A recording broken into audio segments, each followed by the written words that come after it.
They said I was just a kitchen assistant, so I stayed quiet. When I first got the job, I wasn't a chef. I wasn't even trusted with recipes. I was just the girl who cleaned, chopped vegetables, and stayed out of the way. The chefs didn't see me, and the head chef made sure I knew my place. No mistakes allowed. No opinions needed. Just work, and stay silent. Most days, I felt invisible. No one asked for my opinion, but while they saw me as invisible, I saw everything. How they handled pressure and timing. How they plated dishes. I wasn't just working, I was studying. At night, when everyone left, when the kitchen finally emptied, I stayed behind. I used every chance I got. To learn, to improve, to experiment. The same kitchen that once made me feel small became my training ground. One night, I created my own dish. It wasn't on the menu.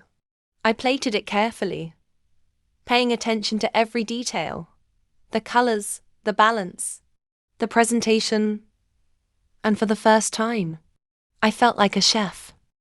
The next day, I gathered the courage to show it. I walked up to the head chef. My hands were shaking slightly, but I stood my ground. I presented the dish and waited. She looked at it, quietly, for a few seconds, and then she said, "Stick to your job description.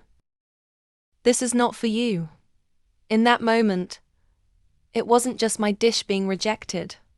It was me. Everything I had worked for, dismissed in seconds. I didn't argue. I didn't defend myself.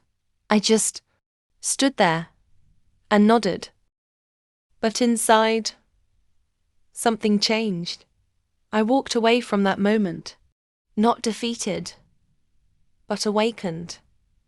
Because for the first time, I realized something important.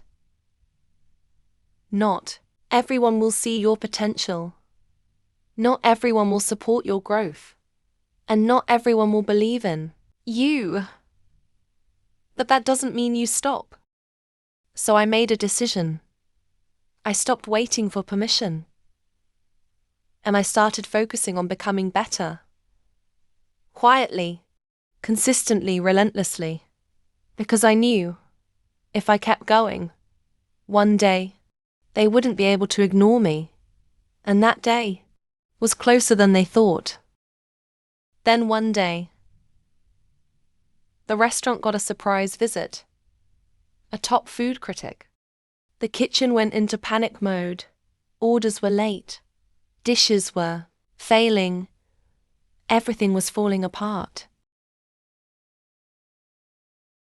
And for the first time, no one knew what to do. So I stepped forward, not as an assistant, but as a chef. I made the dish they rejected, the one they laughed at. And when the critic tasted it, the kitchen went silent. They said I was just a kitchen assistant. But that night, I became unforgettable.